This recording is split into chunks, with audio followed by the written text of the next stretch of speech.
Warriors podcast. My name's Max. And my name is Rich. And on this podcast, we normally focus on the Weird War Tales comic book series published by DC Comics from 1971 to 1983. However, this time, baby, we're taking a detour. We're getting in the slow lane, taking it easy. We're gonna bring the lights down and take a sexy peek at True War Romances #2. But before we get in to the business at hand, my buddy Rich, my man, is coming in with an intel report for you. Army at Love.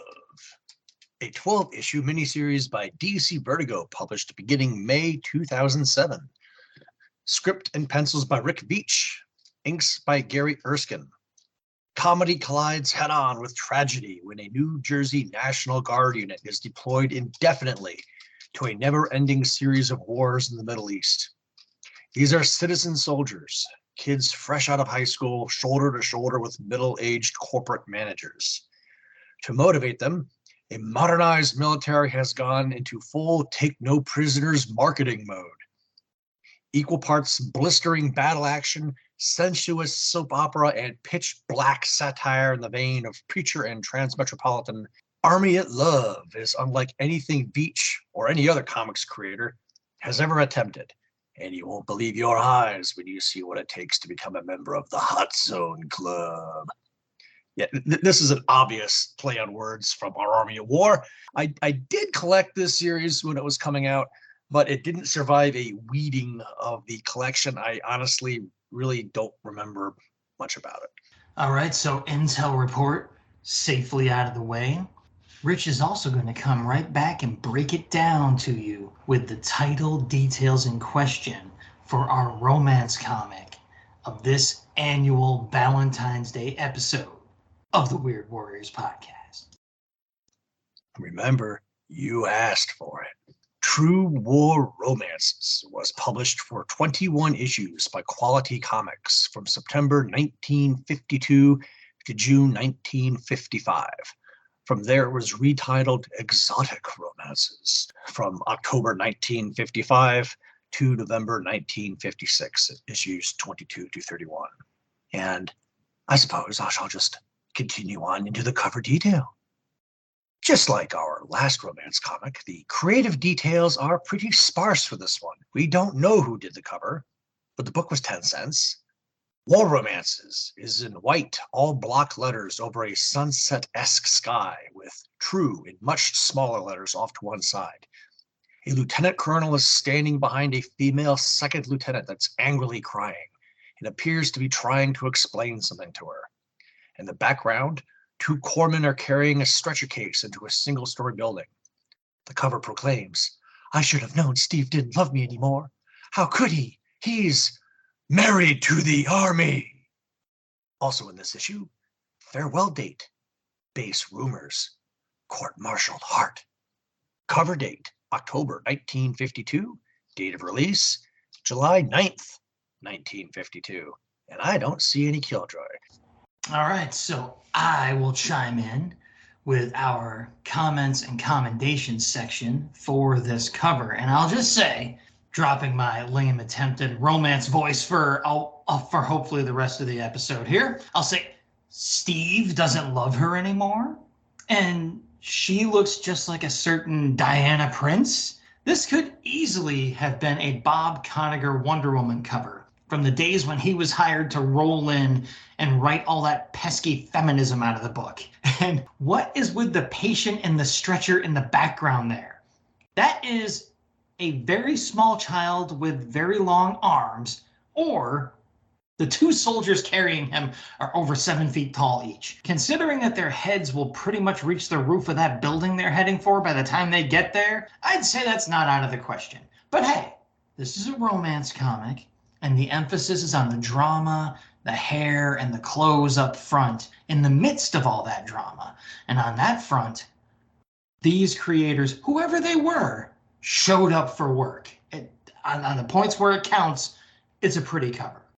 I'm not saying I'll always pick a 50s military comic for this bit, but I'm also not saying it. These are gold. Come on, guys. Look at Doc reaching to put his arm around her as she leans against a fence, not looking at him.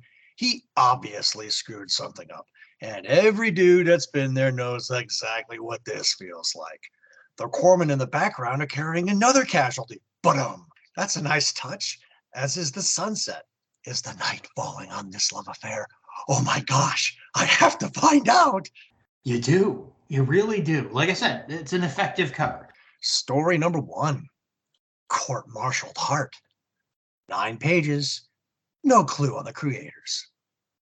I hated Glenn Stevens. That's what I told myself. He had made me suffer, and I could not forgive him for that. So I deliberately plotted to make him fall in love with me, and then I intended to laugh at him and break his heart. That was my plan. I meant to carry it through until I had my triumph and revenge. Nora Ross is shopping at a department store when a woman bumps into her and knocks her into Glenn Stevens' arms. She's immediately smitten by his good looks. As she reaches into her coat for her gloves, something glitters and falls out of her pocket onto the floor. A department manager swoops in. There! That's the necklace that was stolen from the jewelry counter. Arrest her! Officer, arrest that shoplifter! Nora protests that she didn't steal anything. It must have been that woman who had bumped into her. The officer didn't buy that old alibi and arrests her. Stevens intercedes and corroborates Nora's story. The officer replies that he'd better do that in court. She's going to need a witness in her favor. Stevens gives Nora his name and address and says he'll appear at her trial to help defend her. The arraignment is a nightmare, but the promise of Stevens' testimony gives her hope. Alas, on the day of the trial, it's discovered that Stevens had checked out of his hotel the day before and left no forwarding address.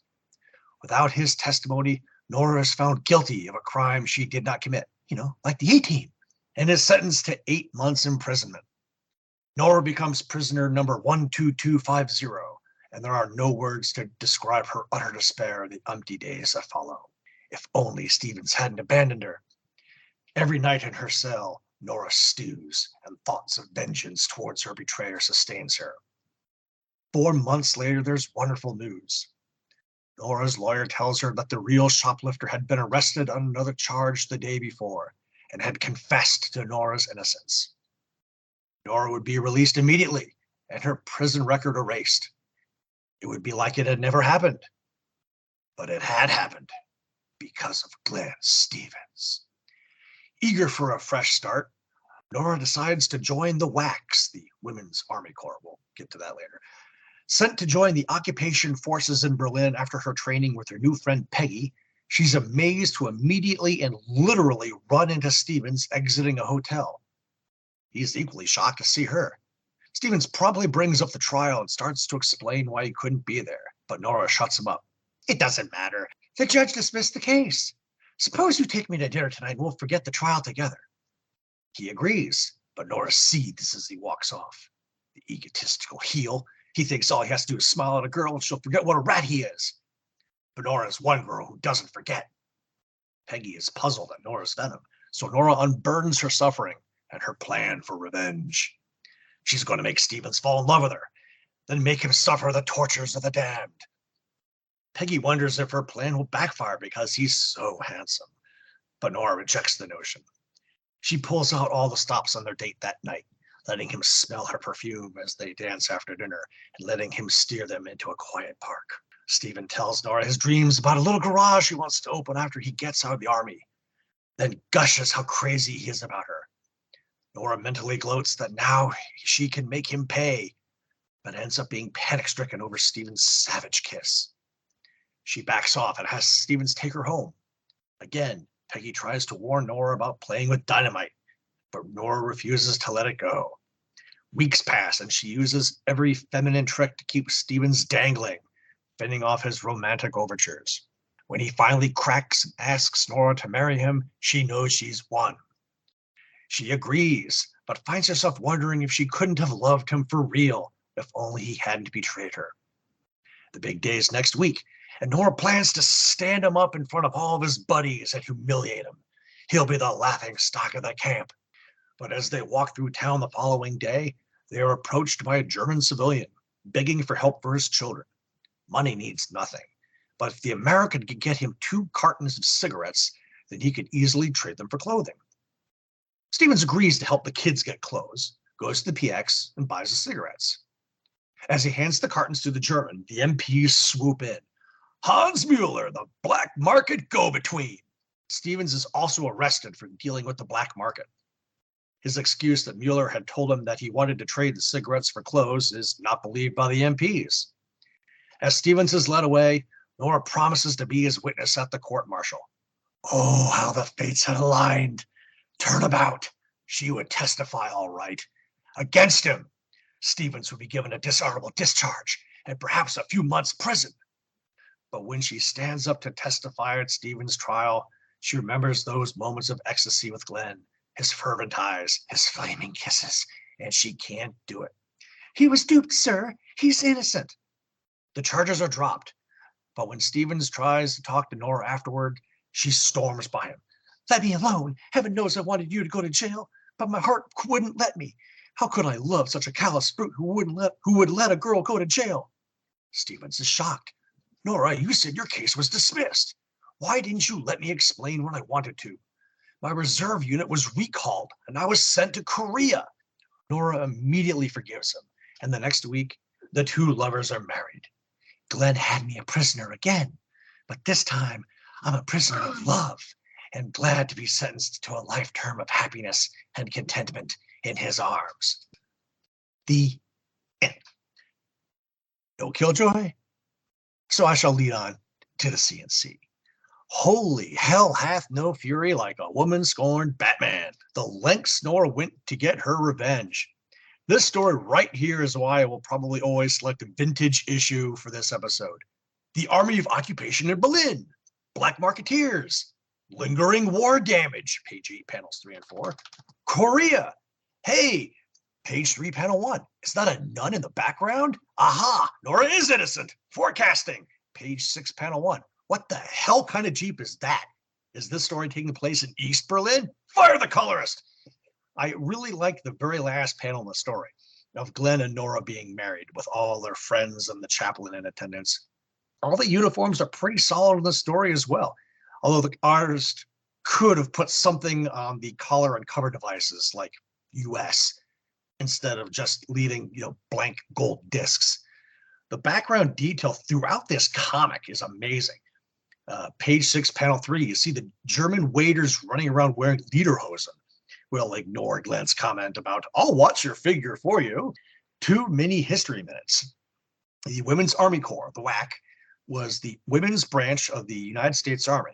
It was created as an auxiliary unit, the Women's Army Auxiliary Corps, on 15 May 1942, and converted to an active duty status in the WAC on July 1st, 1943. The WAC was disbanded in 1978, and all units were integrated with male units.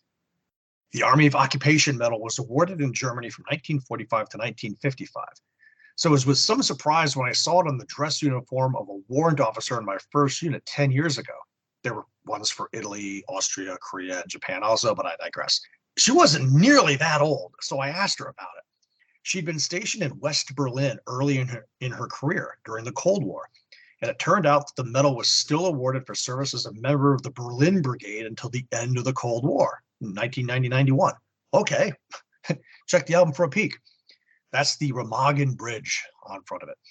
All right, there we go, people. That's what you tune in for. You get this bonus, you get the history minutes, which I don't read before we record, so I didn't know any of that.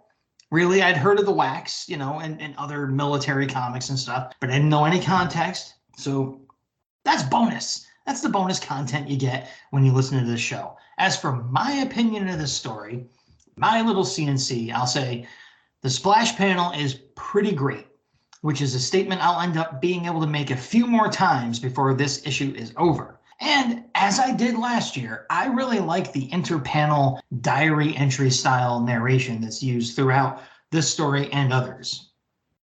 Getting down to the actual story at hand, let me say that I was a bit shocked at the 8-month sentence for shoplifting. I know it's an expensive necklace or whatever, but come on. And presumably for a first offense at that. I was also surprised that I hadn't seen the jail cell shot from page 4, panel 2, and countless memes for years and years by now. It's just perfect fodder for that kind of stuff. And man, I just love Nora's attitude throughout most of this story, expressed through her excellently evil dialogue on page 6, panel 1, which Rich kind of already put in the synopsis there, where she swears to make him suffer the tortures of the damned. It's delicious. She is so mustache twirlingly evil in this story, and I'm there for it. I'm on her side, which, I'll get to here.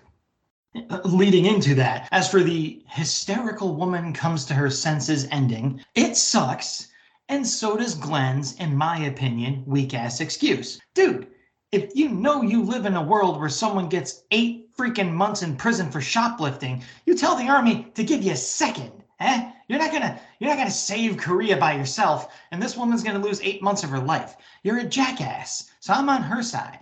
Nora should have burned this moron to the ground. But again, I'm known as quite the romantic in my circles. I'm a soft heart. So I'll take us with that soft heart of mine into the second story in the issue, which is called, appropriate enough for my attitude, Farewell Date. It's 6 pages long, and we don't know who did the script, as usual, but the pencils and maybe the inks are done by the legendary Gene Colan, which, as Rich adds here, was one of the big reasons why he selected this issue to be read. And speaking of which, as far as reading the issue, Rich bought the physical comic, as he is wont to do.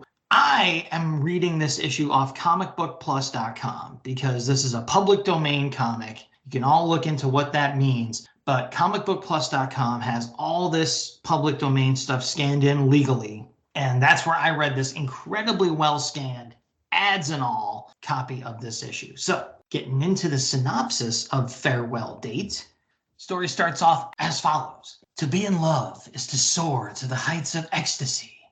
And to be loved is to drink deeply from life's golden cup. But when the man you adore wears a uniform, and when each tear-stained kiss may be the last one, love can mean anguish too.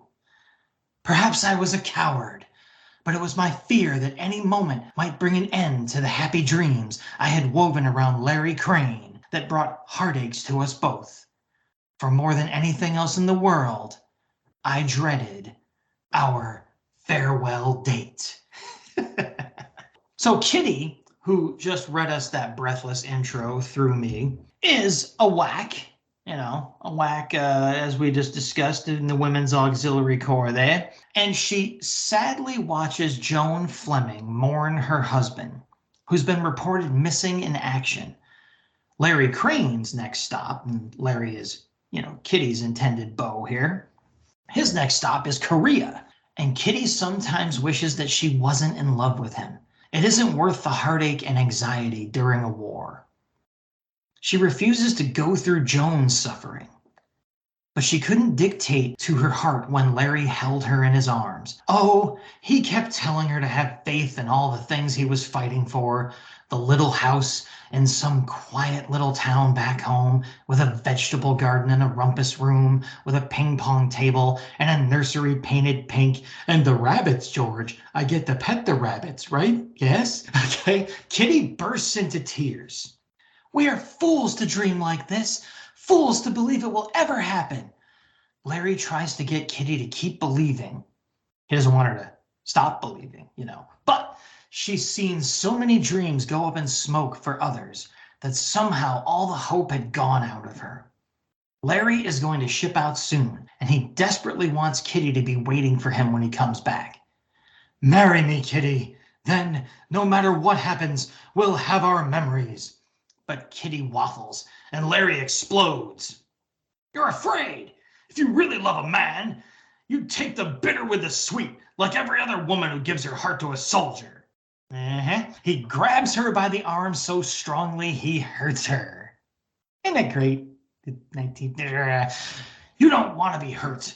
Love isn't for cowards. Without courage, you aren't worthy of it. Find yourself a man who can guarantee you a marriage without headaches or tears. I can't do that. Kitty tries to explain about Joan's grief, but Larry storms off. Kitty weeps on a nearby bench. She had driven Larry away, but she had rather lose him now than the other way. Only a short time passes, and she sees Larry on a rickshaw with Eleanor Washburn. Ugh. He'd been spending all of his off-duty time with her. Instead of fear, now jealousy took possession of her heart. She still has the heartache, but now there are no kisses to go with it. Jealousy turns into a hatred for Eleanor because he is hers now. When Eleanor tries to talk to Kitty one day, a tearful Kitty tries to brush past her. But Eleanor insists, it's about Larry. He doesn't love me. He tried to talk himself into the idea, but I know better. I know by the wistful way he mentions your name that he still loves you. He'll always love you. Kitty doesn't understand, and the whole pathetic story of a love that was so great it couldn't face life's bitter side gushes out. She realizes love is something you can't control. Eleanor is pleased Kitty realizes the truth before it was too late. Larry's unit had received their orders. They were heading for Korea probably tomorrow. Go keep the date I had with Larry at the PX. Just wish him luck for me, will you? A tear trickles down Eleanor's cheek as the two women embrace. Larry is surprised at Kitty's appearance, and even more so as Kitty pours out her heart to him. No longer was she afraid to wait for him, no matter what happens. And they cling to each other to make the most of the little time they had left. No, it wasn't easy for me to watch Larry march off the next day into that senseless inferno that men call war. But in my heart, there was faith and hope. Whatever the future held, Larry could count on me to be waiting. And we got no killjoy for this one, and since I've worked myself up into a lather here doing the synopsis, I'll lead the CNC. And I'll say, this story begins, and we're off to a good start with the more stylized, more cartoony art style that I really dug from first glance. And to find out that it was Gene Colan who laid down these lines makes it all the sweeter. I really didn't know. I didn't know until I got into doing the script part that this was Gene Colan, and I forgot that Rich told me. I forget a lot of things he tells me, but that Gene Colan was going to be in this issue. So I was just like, this is like pseudo Frank Robbins looking, kind of more cartoony art. And I was on board, man. I mean, really, every panel in this story looks great and keeps the eye entertained without sacrificing a bit of storytelling clarity. And man, does this story have the romance comic kiss clenches aplenty. On page 2, panel 1, we start off with nothing less than a full moon silhouette clinch shot. Take a drink. And panel 3 is a pretty great clincher too. And on the very next page, panel 5 gives us a third clinch of the story. And panel 4 gives us yet more superb silhouette and scenery work. And I'm sorry, no, I'm not. But on page 4, panels 1 through 3, Larry is a straight up dick, as you may have caught in the way I did his little dialogue in the synopsis there. Go ball up your fists and make those faces to someone else, buddy. On top of that, we get the freaking jaundiced to death coloring of an Asian cabbie in panel 5. Hey, it's my personal politics getting in the way again. I hope someone out there dies mad about it. And yes, we also get another hysterical woman comes to her senses ending. All for the dude, nothing for the woman's feelings, eh? Ain't patriarchy grand? I know fashion is a fallback in these romance mags, so I gotta say the red tie and the wax OD blouse is a bad look, especially since all the men are wearing a yellowish tie. Pretty sure they'd all be wearing the same color tie, like in the first story. And the next, spoiler, page 2, panel 3. Look at that kiss. Larry's nibbling on Kitty's jaw like it's corn on the cob. It's not a romance rag without at least one writing call out. Page 3, panel 5. Forever or just a moment in which our lips and our hearts were welded together in a white, unquenchable flame. Yes! Page 6, panel 4, the PX scene screams 1950s. With the red counter, the drink 7-Up sign on the wall, the soda jerk with the tall cap. War is hell, Kitty, but having someone to come home to makes it a little easier for Larry. Besides, you're in the army yourself. Straighten up, soldier. One of my favorite cadences during basic combat training was Yellow Ribbon, the first verse of which goes a little bit like this. Following verses get saltier with references to baby carriages and daddy's shotgun, but I'm not going to talk about those. Around her hair, she wore a yellow ribbon. She wore it in the springtime in the merry month of May. And if you asked her why the hell she wore it for her soldier who was far, far away. Far away, far away. She wore it for her soldier who was far, far away. Yeah, I'm not singing that. I did basic in May, and April and June, for that matter, followed by a couple more months of advanced training. It helps to have someone at home, I won't lie. And it is my turn, so I shall keep the party going here to go over Married to the Army. 7 pages, no clue on the creators. I was deeply in love and ecstatically happy as the wife of Dr. Stephen Wells, but only for 3 months. Then happiness turned to despair and love to hate when Steve volunteered for re-enlistment, and I found that besides Steve, I was married to the Army. It's the cover story, baby. Carrie met Dr. Stephen Wells when they were both assigned to the 84th General Hospital in Japan. They fell in love, were discharged, married, and now live in suburban New York City where he's a successful doctor. He's such a card, celebrating 126 days married with a box of chocolates. Carrie is quickly getting into the social scene. Everything is wonderful, a comfortable home, a wide circle of friends, and a marvelous husband. But life has a way of changing at a moment's notice. Stephen gets a letter from the Army. They want him for a special assignment to do research on some diseases they were running into in Asia. Carrie is dismayed. Everything they were planning would be ruined. You served 6 years and were only discharged 6 months ago. It's not right. Stephen hugs her and soothes her fears. I'm not being drafted. It's purely voluntary. I can take it or leave it. Carrie is relieved. They'll have to get someone else. You've got to think of yourself and your wife. Carrie's friend Pamela agrees with her. But Stephen isn't so sure. Weeks pass, and he becomes silent and pensive. Washington had called.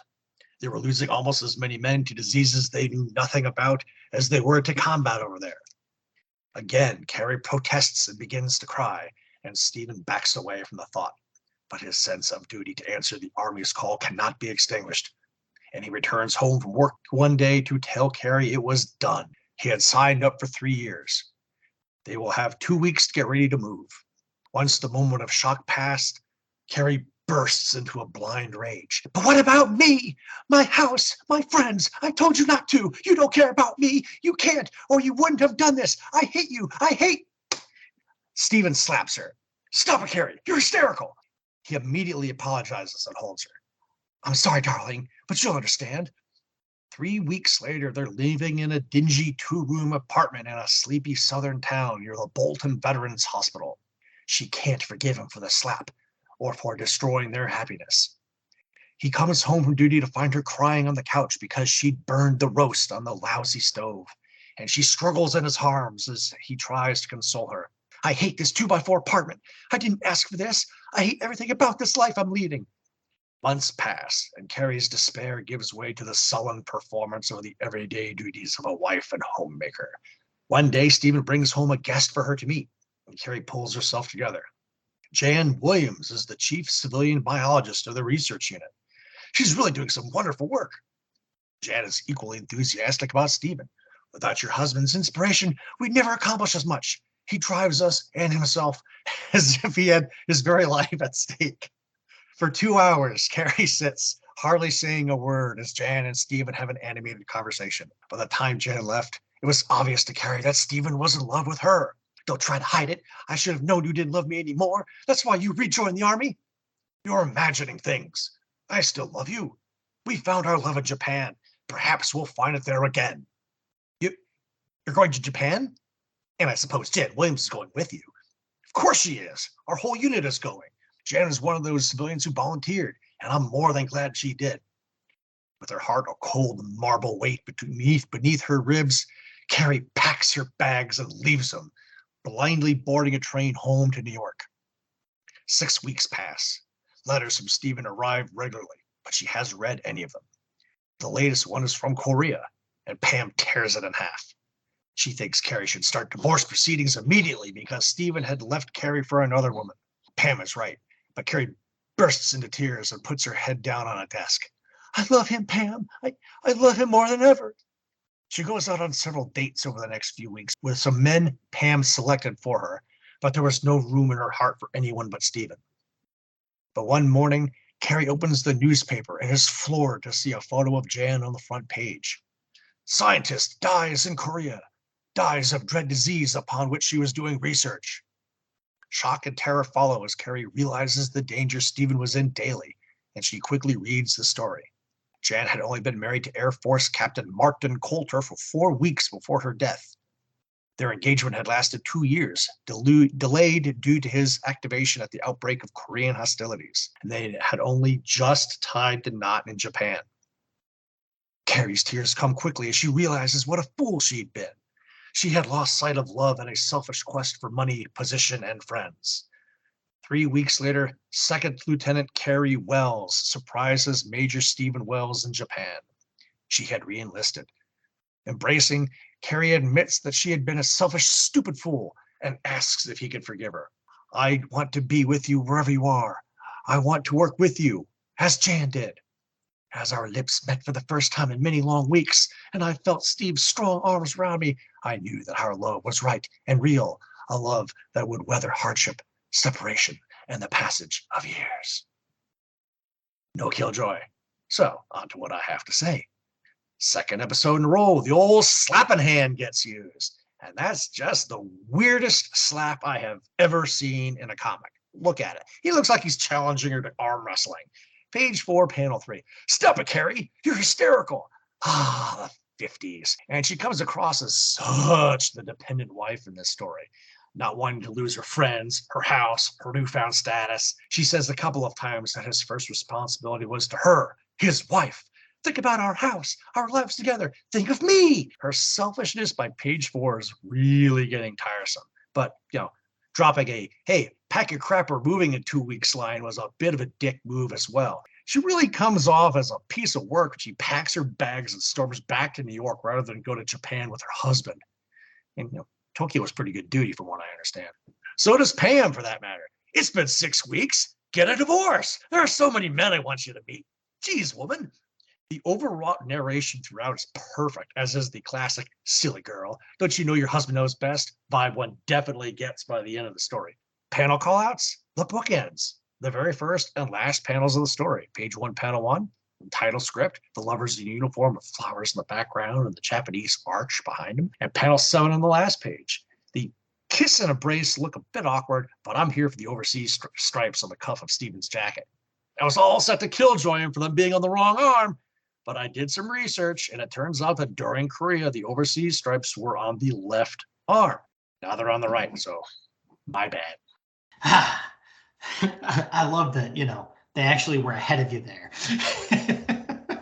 That's good. I like that. Because, I'm not noticing any of this stuff. I'm just noticing if it's all pleasing to the eye and fun to read. I'm just here for a good time, as I've said before. And I said also that I could repeat this for every story in the issue, so I'll at least do it here. We open with a great splash panel, with the characters even looking perfectly consistent with the cover. The clothes and hair work on display is first class, and as we know, and as I said before, that's pretty close to job one for a romance comics artist. So high marks for the art almost through the entire story. Rich covered the slap already, which is, I have some more vitriolic stuff in the script here, but I just got to say, that is one of the worst drawn panels I've ever seen in a comic book. So much so that I think it deserves a place in comic book history. It is so bad and so weird that it's kind of awesome. Despite the fact that, it represents the normalizing of physical assault against a woman in order to win an argument. The past was so rosy and pure on all counts, wasn't it? So, it's just something you can't avoid. So I'll just say, if you don't like us mentioning that crap, go cry to someone who cares. I don't. All right. In panel 5 of the story, of that same page with the so bad it's awesome slap, we get, as Rich mentioned, the incredibly melodramatic meltdown over the roast being ruined too. I mean, the drawing is fantastic. You would think it was like something Michelangelo was painting. It was like what is that piece with Mary holding Jesus in her arms or whatever, like it looks that dramatic. It is a beautiful 1950s romance panel. And the fact that it's over a burnt roast makes it even better. And the context there, it's like, this is women and their silly emotions, or this entire issue, rather. It's a good thing we don't let them vote. And of course, here we are with another hysterical woman is brought to her, or hysterical woman is brought to her senses ending. I really preferred the endings to last year's outings, I gotta say. So I'll let Rich take us into the next little bit that I didn't read, and he'll tell you what that is. Okay? Well, before I get into that, you were talking before about how bad the slap panel was. If we turn back, the page of time to this time last year, the other romance comic, there was that one panel, the worst punch ever. There's something about romance comics, they just have a really hard time portraying physical violence, I guess. Yeah, a lot of these artists, I guess, were the same ones that really didn't like being dragged back into the superhero market when that became dominant again, because they just didn't like drawing like action and fighting and stuff. So you got really good artists like Gene Colan and all these people, or whoever drew this story, who could get by, but you could tell it wasn't what they really enjoyed drawing. Like Gene Colan, you show up for the fabrics and the draping and the shadows, even in a Daredevil comic. But the action, I love Gene Colan, but the action's a little like, is he breakdancing there? What the hell is going on? So yeah, good point that physical violence, not the romance comics artist forte. So the next piece that Rich is going to talk about doesn't have to worry about a visual portrayal of anything. Max has said throughout the history of the show that he never reads the text pieces, so of course I feel obligated to, pick up the slack. I do that a lot for him. It's a one-page text piece called Temporary Engagement. Jean Gibbons is a nurse assigned to a hospital a few miles away from the front in Korea. Major Rick Webster is the attractive young surgeon that leads her medical team, but she had Roger to think of back in the States. Webster is attracted to her as well, but she does nothing to encourage him. Rejecting his advances, he forcibly kisses her. Jean briefly finds herself returning the kiss, then breaks away. "I hate you for doing that," she exclaims as she storms into her tent. Forcing herself to forget Webster's exciting kiss that night, she focuses her thoughts on Roger. He'd been so furious when she joined the Army Nurse Corps right before they got engaged. They agreed to marry once she returned from overseas. Roger wrote faithfully, but his letters of late were lacking the same ardor as before. Ardor, however you say that word. The next day, Jean admires Webster's skillful hands patch up the wounded coming in from the front lines. During a break, he apologizes for the kiss. "I didn't know you were engaged. I only found out today. I'll give you a wide berth, but not because I want to." Webster got orders a week later and left without saying goodbye. She finds herself thinking about the kiss more and more often, especially as letters from Roger stop. Her own orders home soon arrive, and Roger picks her up at the airport 3 days later. His kiss is only for functionary, and Jean asks what's wrong. The truth pours out. He'd gotten married to a girl at the office the week before. It was true love from a girl who knew enough to stick by her man and not go traipsing off halfway around the world. He takes her to her parents' house, where she dismisses him. Her family is overjoyed to see her, and only an hour later, Rick arrives with a bouquet of roses. He'd read in the paper that Roger had gotten married and knew that meant Jean was free. How about it, honey? Shall we make it Major and Mrs. Rick Webster? Jean's affirmative answer is buried in a kiss. The end. And all I got to say about that is that's better than last year's story, but holy fast moving bow on the end. Wow. That's actually a nice reversal of the themes from the previous stories kind of here. So I'm a little disappointed in myself that I didn't read that one. That was kind of cool. Listening to it for the first time here as with you summing it up. I'm not saying that'll make me read any in the future because it won't, but but I did like that little like inversion of the theme that I thought pervaded this entire comic, except for this story I'm about to sum up for y'all here. This one is called Base Rumors, and it's 7 pages long, and guess what? We got no clue on any of the creators. So for the synopsis, I'll start off by reading the intro, which I actually paged forward to this time, which goes along with an awesome splash panel, spoiler alert. And we're treated to a scene of, outside Captain Brandy Wallace's office. He's a public relations officer. And we have a woman crying outside the office, a woman named Lola Stanley. Then another woman inside the office is cattily spreading gossip about inside. And the opening scroll with the intro reads as follows. I hope you don't know what it means to have a bad reputation, to cringe every time someone passes you, knowing they're thinking, that's Lola Stanley, the girl any man can kiss. It was my misguided yearning for love, my young, naive desire to brighten the drabness of my life in Westford that led me astray. But I wanted another kind of life and the clean, honest love of a man like Captain Brandy Wallace. How was I to know the whispered gossip would follow me even when I had started life anew?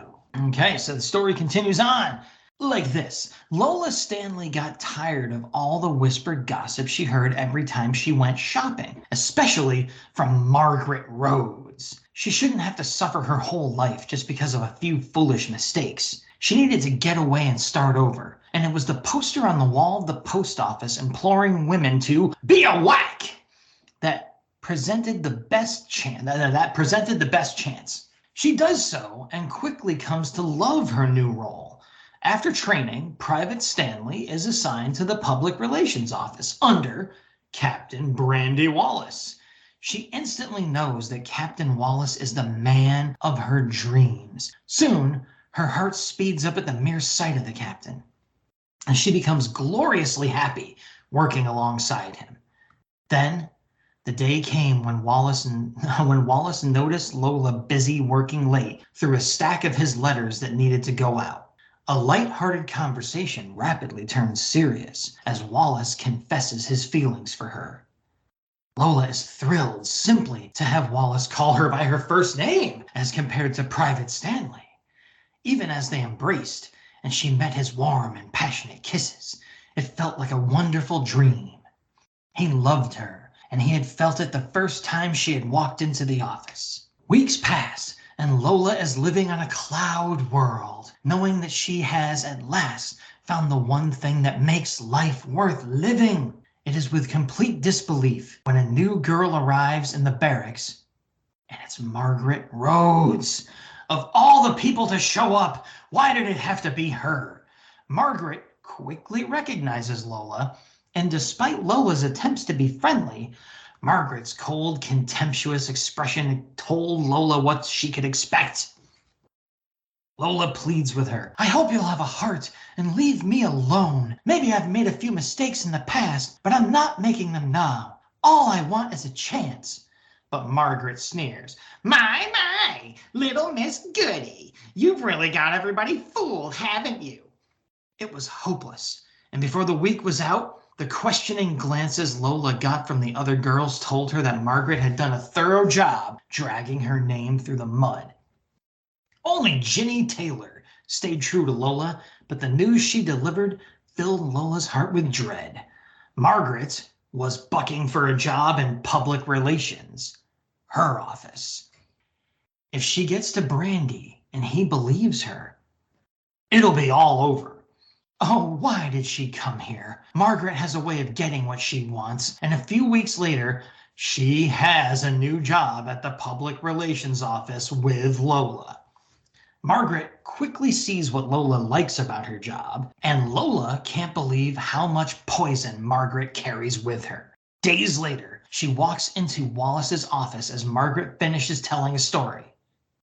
From the triumphant look on Margaret's face and the embarrassed one on Brandy's, Lola knows that Margaret had told Wallace everything. Not wanting to answer awkward questions, Lola spends the next few days deliberately avoiding Wallace, and Margaret promptly moves into Lola's turf. It shouldn't have surprised her when another officer arrived at public relations one day with orders. Lola had been transferred to supply at Captain Wallace's request. Lola is devastated. Brandy was through with me. There could be no other explanation. And with the transfer, my last hope of holding him was shattered. Ginny tries to console her that night. All the girls on post were finding out Margaret was a real gossip hound, and none of them trusted her. So Lola had been kind of free with her smooches in the past. That was the past, and that didn't give Margaret the right to spoil Lola's life now. With a heavy heart, Lola begins her new job the next morning, then goes to clear out her old desk in the afternoon. Margaret gloats. I didn't think we'd be seeing you again. I'm going to enjoy having a clear field. Margaret leaves, and soon Wallace appears. I have to talk to you. There's a lot to say, and this isn't the place to say it.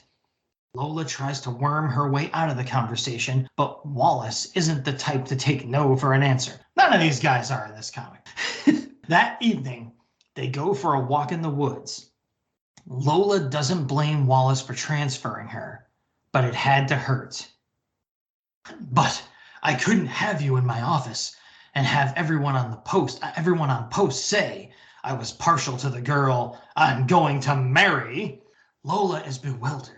Marry? But all those things Margaret told you. That gossipy new character in the office? What a rattletrap. With me, that sort of thing goes in one ear and out the other. It isn't easy for Lola to tell Wallace the story of why she had left Westford, but she felt honest and clean afterward. Life had really started anew as the two lovers embraced under a crescent moon. I'm not interested in the past, honey. It's the future I'm concerned about. Our future together. The end. And as really common in this issue and probably these comics in general, there's no killjoy.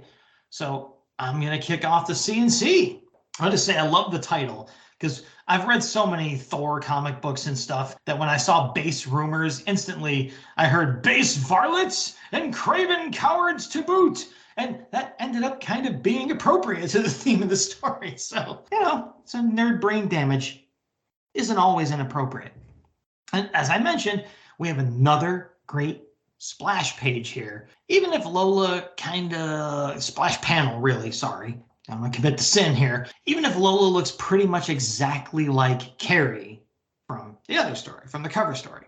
Maybe I'm just more bothered by this crap for some reason in this issue, but the captain's "and you smile" comment on page 2, panel 3 really kind of pissed me off there. How about you smile more, Captain Brandy? You want Lola to be more hetero-gender normative, and you're sitting there in your white privileged butt cheeks with a name like Brandy? Didn't presuppose me too well to this guy. But don't worry. My opinion changes by the end of the story here. Also, what's a Simon Legree? Turns out it's a reference to something I don't even want to try to unpack here. But Rich has got you covered, so we're going to get to that. But it struck me too.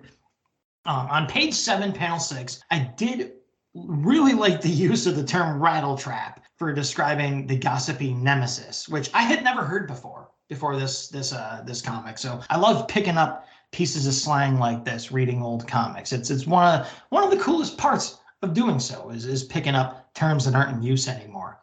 Like I said, I'd certainly never heard it. And as I said, by story's end, I have to offer my apologies to Captain Brandy here. He sees right through the malevolent Margaret. And here we get an ending that centers more around a simple misunderstanding than anyone being hysterical about something. Not bad. This for me, like right there, breaking the theme of the issue that was really starting to get on my nerves. So that's my bit. OMG.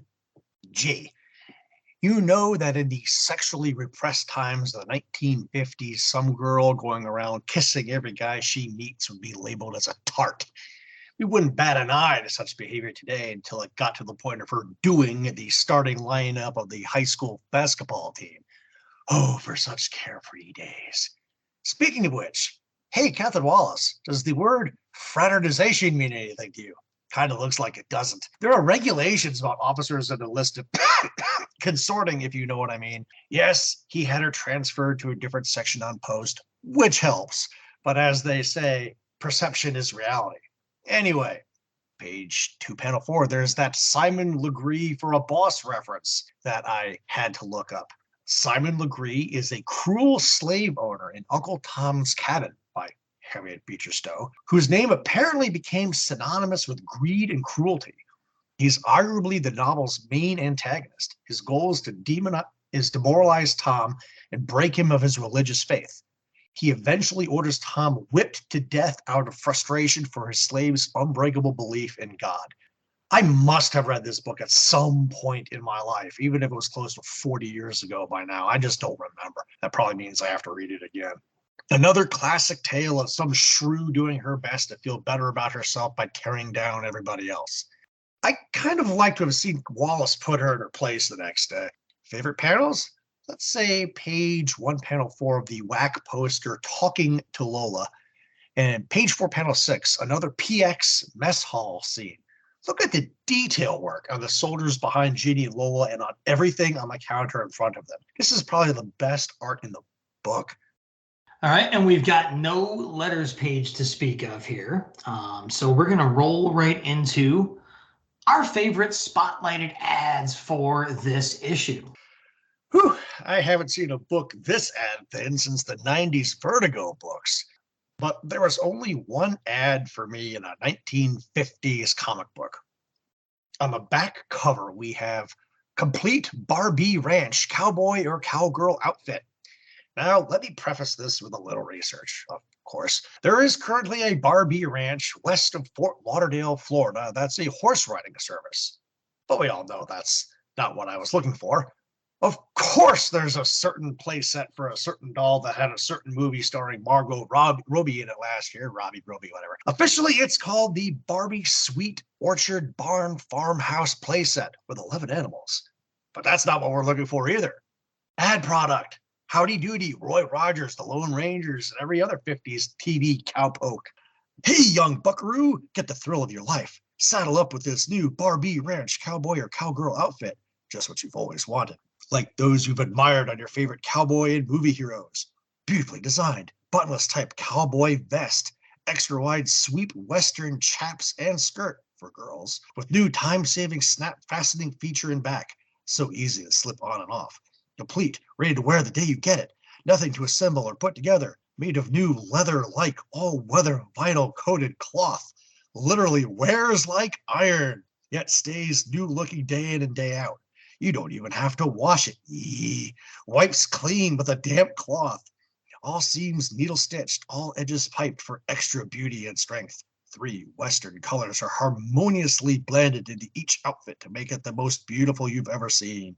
The new Barbie Ranch cowboy or cowgirl outfit, including extra gifts shown, is available on this offer only, nowhere else in all America.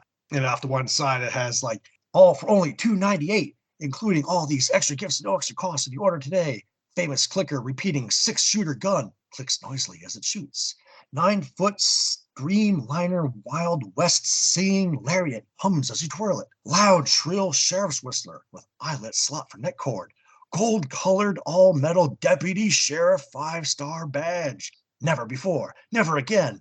A value so outstanding. This Barbie Ranch outfit defies all competition. Compare it feature for feature with higher priced outfits you've seen in better stores. I mean, this thing just goes on and on.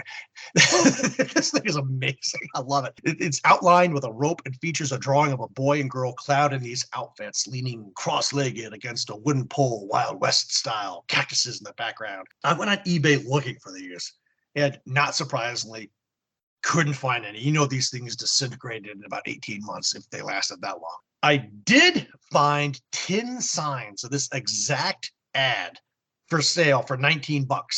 Perfect. That vintage man cave. Yeah, man, when I saw that ad, I was like, even before I even looked at the script, I'm like, that's going to be Rich's ad.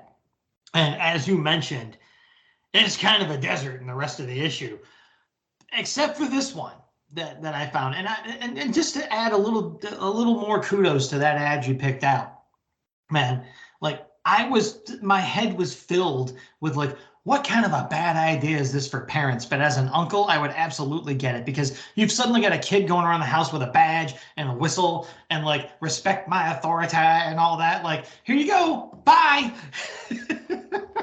And just leave. And the parents have to deal with, Sheriff Knee High. It's awesome. So the ad I picked out, it's a big old full pager that starts out with a cloud that has the big block letters, "Lose ugly fat. At last, science has the answer." Yeah, ladies, it's called get a divorce and you'll lose a bunch of ugly fat just like that. But that's not what they're talking about here. It says sensational results without dieting, without drugs, no calorie charts, no exercise, and no risk. And, no sense of reality either. But it's called the Junex method. It's Junex. It's science's most popular reducing discovery. Safe and easy to use, guaranteed to get results, or it costs you nothing. Yeah, go ahead. Try to get that refund. Go ahead. I mean, there's a lot of text in this ad, but I'll describe, like, there is a really insulting photo of a woman. You have to look at it for a second. There's a photo of a woman in like a 1940s, early 1950s bathing suit. It's at least a two-piece. And she's standing there smiling, and there's the shadow of her former self around her, which is a bit larger than her current state. So, okay, the weight loss ads are nothing that's gone away over time, but like just this one, like, little creepy. And there's a doctor over on the right side of the page that looks like Uncle Sam. He's like kind of in that "I want you to drop some pounds, lady." I don't know. It looks a little intense for a weight loss ad. And on the bottom, we've got a text box saying "The Amazing Junex Plan." And I'm going to read some of this text because, again, this is the parlance of the time. Why stay fat and flabby? Thousands of women are getting back to normal weight easily, quickly, and safely by using the simple Junex drug-free tablet method. No salts, no harmful thyroid, now hang on here, dinitrophenol, no purging laxatives. So at least they're not, advocating puking yourself to a bulimic weight loss plan here. At least there's that. Take Junex tablets before meals as directed. Then eat all you need. Results, users say, are simply amazing.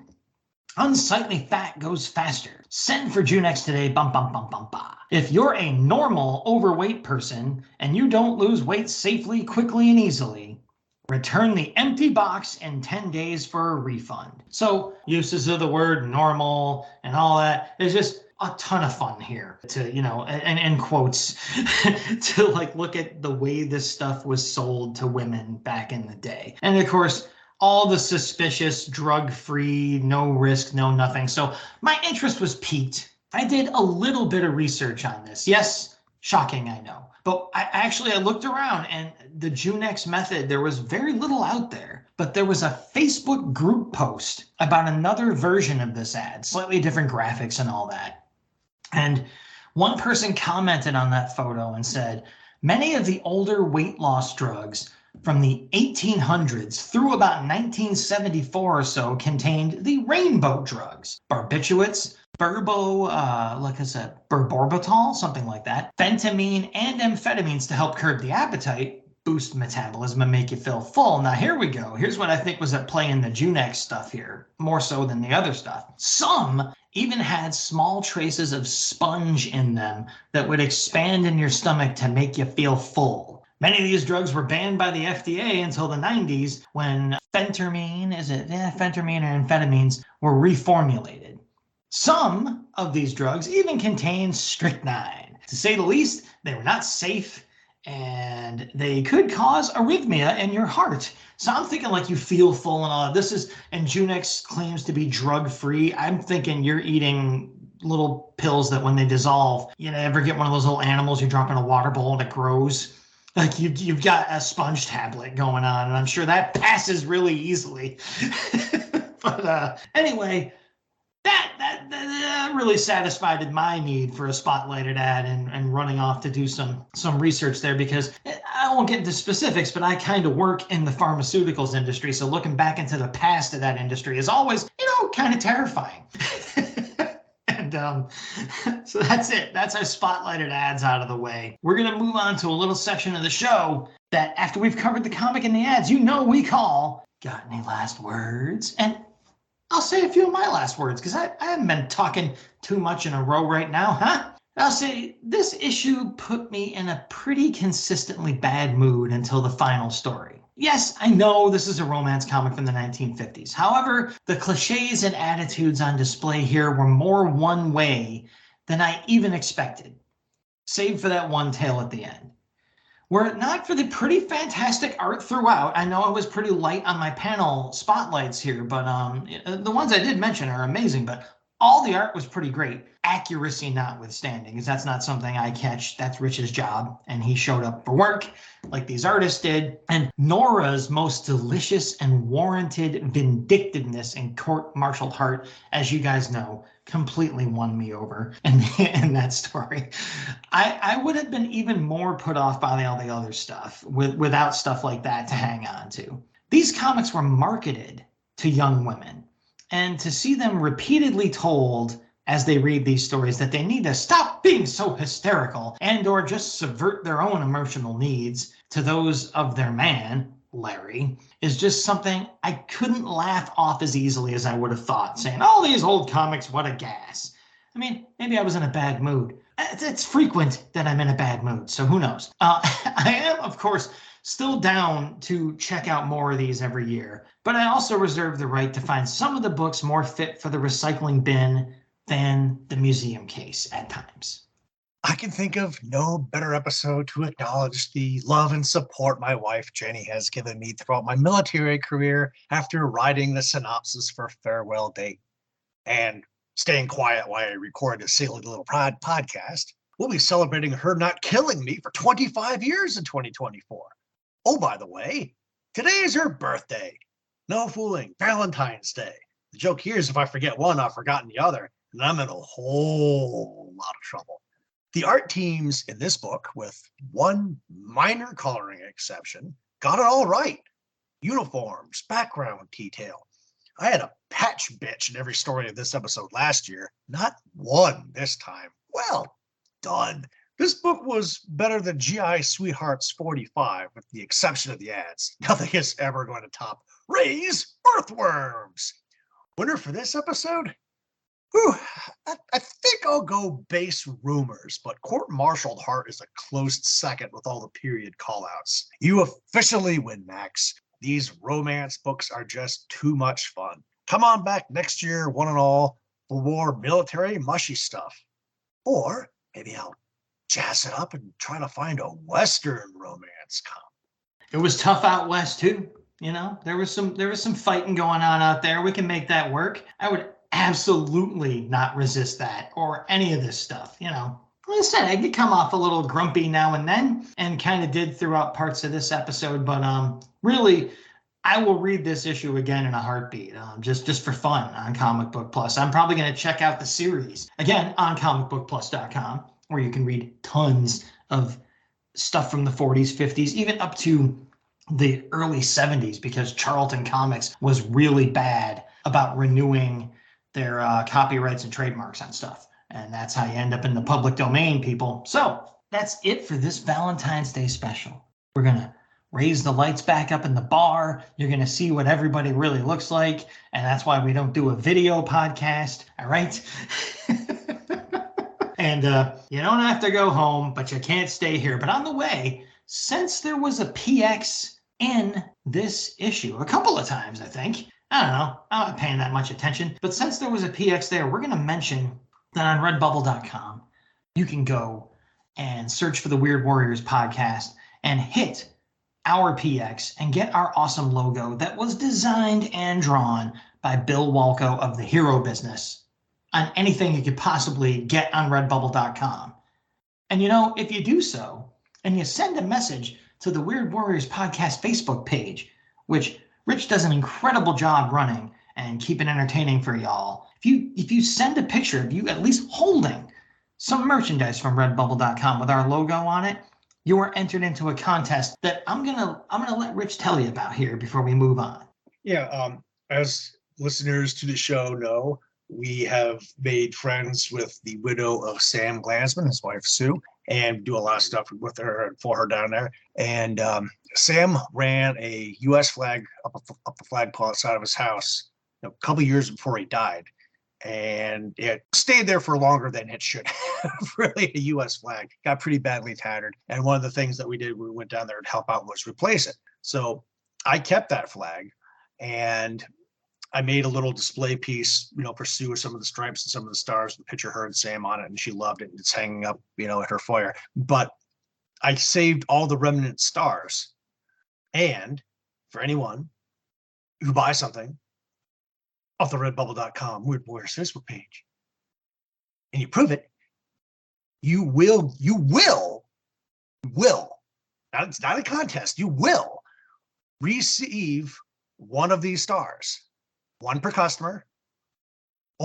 Only as supplies last, obviously.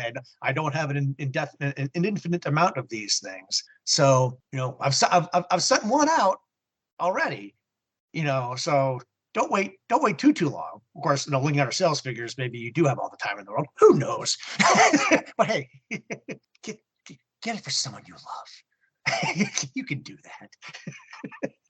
I mean, Rich doesn't even charge you for the shipping or anything. You just get this thing. And it's a piece of literal comic book history. And, a piece of, appropriately enough for this episode, a kind of comic book industry love story as well. Filled with patriotism and actual service to the country. Things that I normally don't even talk about much. But, even I get a little lump in my throat when I think about what is on offer here. And yeah, I'm going to call it a contest because I think you should all be competing with each other to get these things, to see who gets one, because there's only going to be so many of you. So get stepping. All right. There comes my normal attitude right back to the top. And so before that takes over completely, I'm going to let the nicer guy get back on the mic here and give you a teaser for our next episode. Sound the trumpets and salute the colors. Weird War Tales number 50. So, of course, it's a full-length battle tale. 50. They said it couldn't be done. Or maybe it was shouldn't. Oh, well. Anyway, we welcome Dick Ayers to the Weird War Tales bullpen. And there's going to be a very slight delay in releasing this one. Why? Oh, you'll just have to wait and see. It'll be worth it. Watch out. The fuzz are everywhere. Hey, man. Can't say the fuzz anymore. Mainly because no one knows what you're talking about these days. The fuzz, the heat. Trust me, there's no concrete reason why I dropped that sentence in the teaser. We will get to that. I'm just, I'm just, like I said, I'm just a guy who doesn't know much doing a comic book podcast. So that's it for us. As far as who I am, I'm one of the hosts of the Weird Warriors podcast. I'm one of the Batlin Bros, right? I'm one of the Weird Warriors. And this is the Weird Warriors podcast. And on this podcast, we promise to make love, not war.